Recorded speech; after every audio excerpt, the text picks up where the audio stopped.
Got it? Hello, coaches. Just wanted to give you some guidelines and expectations ahead of your tournament this weekend. Hopefully, this is going to be starting your season off on the right foot, and we get off to a positive start with your team as you head into this Schaumburg weekend. Really important to really try to get off to a good start and just a positive start for your team. So, wanted to kind of unify and what we're trying to do as a coaching staff. So, I'm going to quickly go over some tournament expectations. So first things first, we've got our warm up. And obviously, warm ups can be a little bit challenging at tournaments because of the limited amount of space and time you have. So we're just trying to get a dynamic warm up into rondos on the side of a pitch if you can. You might just have a little small sliver of space, so maybe it's passing lines. And then once you do maybe have 5 to 10 minutes before the game, try to go into an attack versus defense scenario. So if you have an 11v11 team, it might be your front 2 forwards, your attacking mid and wing backs playing against a back 3 or a back 5 and 2 defensive mids. Michael, anything to add there? Nope, all good. Awesome. Then let's talk briefly about our pregame talk, some of our objectives there. So hopefully when we're going through a pregame talk, we're instilling confidence in the players. We're mentally preparing them with some simple objectives. So trying to set some goals both individually and as a team, reminding them of the playing objectives and what they've covered on in training, and then trying to imprint that and linking it, what you worked on in training, into the game. Brief pregame talk covering a couple different topics or 2 topics maybe, and then making sure that we fill the players with positivity and confidence as they enter the field. Michael, anything that you'd add? No, I would just add to the fact, if you do have the luxury of having half a field, for some of you players, the key players of attacking mids, centrally defenders or forwards, I sometimes take them to the moments of the game and try to get them to visually understand, like, hey, if you receive the ball in this attacking area of the field, where do you want this ball out your feet to have a shot, have a pass or a dribble? And try to make them visualize what that feels like being in that area of the field and how and what expectations you're set for them. And it's just a 20-second conversation to have a specific conversation with that player in that moment of the field. Love it. Okay, moving on to halftime. So really the halftime is a time for the players to unwind, have a little rest, and ask for feedback on both negative and positive experiences. So maybe 1 or 2 things that we can improve on, 1 or 2 things that we did well, get the feedback from the players, and then it's kind of up to you to tie that all together and make sure that we recap it so that the players have a plan for the second half. Again, visually, sometimes good to use cones, a chalkboard, keeping it really simple. If you haven't got one of them, it might be worth investing in it, or just simple cones of the same color showing some type of shape. Again, it's got to be 45 seconds to a minute of what that point is. You can keep going on about it, but you got to lose them. Awesome. And then finally, at full time, very brief overview. Try to come with the positives that we can take from the game. So we're sending the players away with a smile, and then a progressive plan for what you're going to have to do moving forward, or what you have to do for the next game. It's always good, especially if you lost, to try to pick the 1 or 2 things that you guys did really well. And that way you can build on that and maybe an area of improvement and development. And if you're not rushing from game to game, try and create a culture that your team's going to eat lunch somewhere. We're going to go to the rush tent that we'll have set up at the facility, so that there's that bonding and that connection that we have. Love it. Okay, so next part, playing time. So it's good to have a plan before the weekend on how you're going to get everybody close to equal playing time. Try to be strategic with this.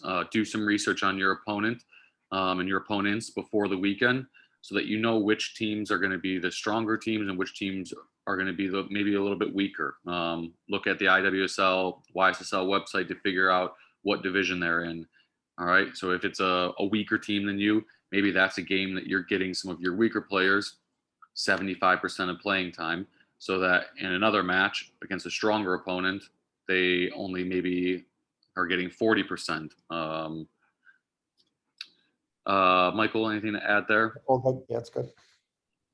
Awesome. Make sure that playing time is also earned. Try to point out the effort, the attitude, the commitment, working hard, all those things to reward playing time. Okay. Finally, development versus playing to win. Obviously, we want to win at the tournament, right? We want to win the tournament, get a trophy, but we don't want to do it at the expense of development. So we don't want to resort to everything being long ball in playing our 2 fastest players up front. We don't really want to be benching kids for an entire half because we're trying so hard to win the game. So play to win, obviously, but at the same time, you should be trying to achieve your development objectives and trying to develop our players so that we can play at a higher level. One thing that we've seen a lot is kind of the decision of when to build out versus when to play long. Of course, we want you to try to build out of the back. We want our defenders to be able to play through the lines, our midfielders to play, but sometimes our players just don't have that technical ability yet or that tactical understanding. And then you're getting pinned into your own half or pinned into your own defensive third. Part of being a soccer player is reading the game and adapting to what's going on. There are going to be times where you need to go longer to release the pressure so that you're not playing the game entirely in your own half. Okay, so try to develop that decision making within your players of when to play short, when to play long, and adapt to the game. I think just to quickly add on that, Tim, it's so easy as a coach in your pre-game talk or your warm-up to not announce who your goalkeeper's going to be. And as you're doing your starting lineup, as the ref saying, all right, get on the field, and you're throwing a penny at some kid who's never played in goal, but you're rotating it through. And now all of a sudden the goalkeeper is in goal, not an experienced goalkeeper, not had the training, and we're asking them to play short and play long. That's got to be part of your pre-game, and that's got to be part of your warm-up of understanding who's going to be going in goal and what's the expectation of that goalkeeper. Because 9 times out of 10, those teams still using the build-out line, that goalkeeper is like a deer in headlights and doesn't know when to play short, doesn't know when to go long, isn't fully utilizing his box when he gets it in his hands. And the whole game stops. The whole attacking team goes behind the build-out line, and we're waiting for this poor goalkeeper who can't maybe throw the ball more than 20 yards, who can't kick the ball more than 10 yards, is now put in a position where he's set up to fail. So it's really critical, if we are trying to develop these players properly, that we're setting them up for success prior to the game within your training sessions, that you've had some training sessions with a conversation, whoever's going to go and goal this weekend, of, hey, when the ball comes in your hand, run to the edge of the box. If no one's around you, put the ball on the ground, dribble it, now play a longer pass into the space behind to alleviate the pressure. And it's now having young kids that I go and watch on a weekly basis, 9 times out of 10, that's where we're conceding goals, because the goalkeeper's been thrown into the deep end without any explanation of how do we play that build out. Good point.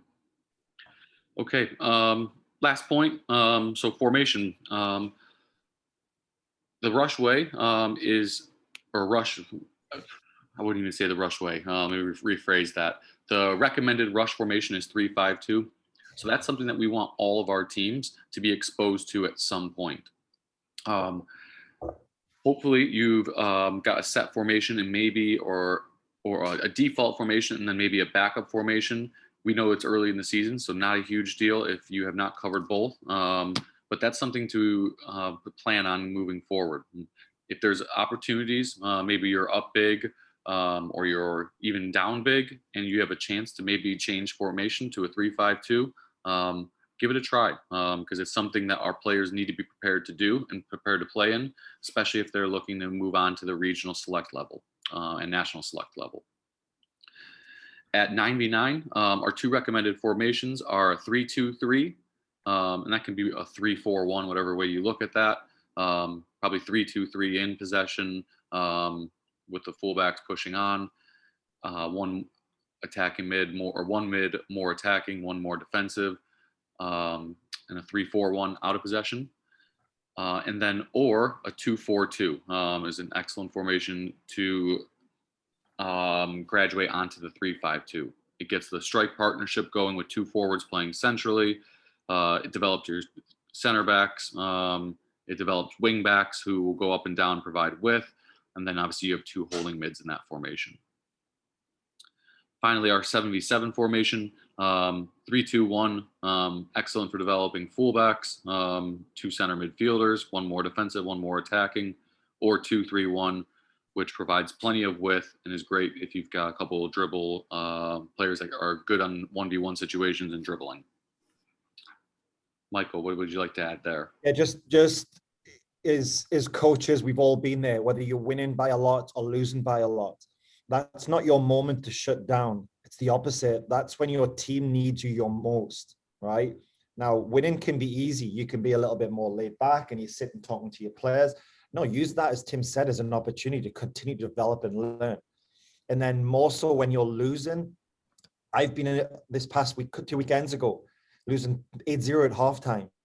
That's not the time to sit down with this body language. It's the opportunity of like, all right, how can I help my team? What can I now do as a coach? Do I have to change the formation in order to adapt to what's happening on the field?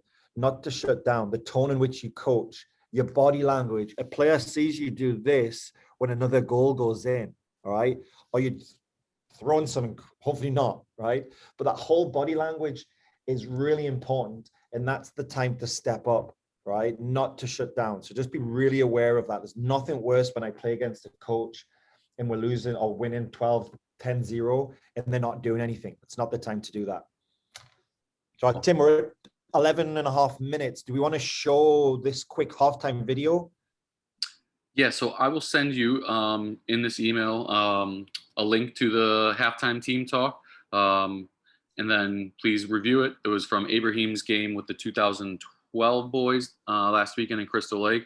And I think it's a great example of engaging players at halftime and really creating a learning environment. So ultimately, kind of as a recap, is yes, we play to win this weekend, but think of it as just one more opportunity for your players to learn and develop and try to take every opportunity to do so, whether you're winning, you're losing, whether you're at pregame, halftime, or conclusion. Try to incorporate that into your coaching methodology. Good stuff, Tim. Remember, your job's not done once you finish coaching a game. It's the follow-up. It's the engagement with the parents, the players. It's the relationships we create. We realize coaches with multiple teams, it is a long, busy weekend. Tim and I are here to help and support. If we can record games, great. Our directors are there as well. The guys have done a great job of setting up scheduling, trying to get some games recorded. So we'll probably do a little recap next week of what now is the expectation post-tournament, going into the first couple of weeks of training after most teams have played games, and how we communicate that to the parents. So I'm looking forward to it. Weather looks somewhat decent. So good stuff. Thanks, Tim. Awesome. Thanks, guys. See you this weekend.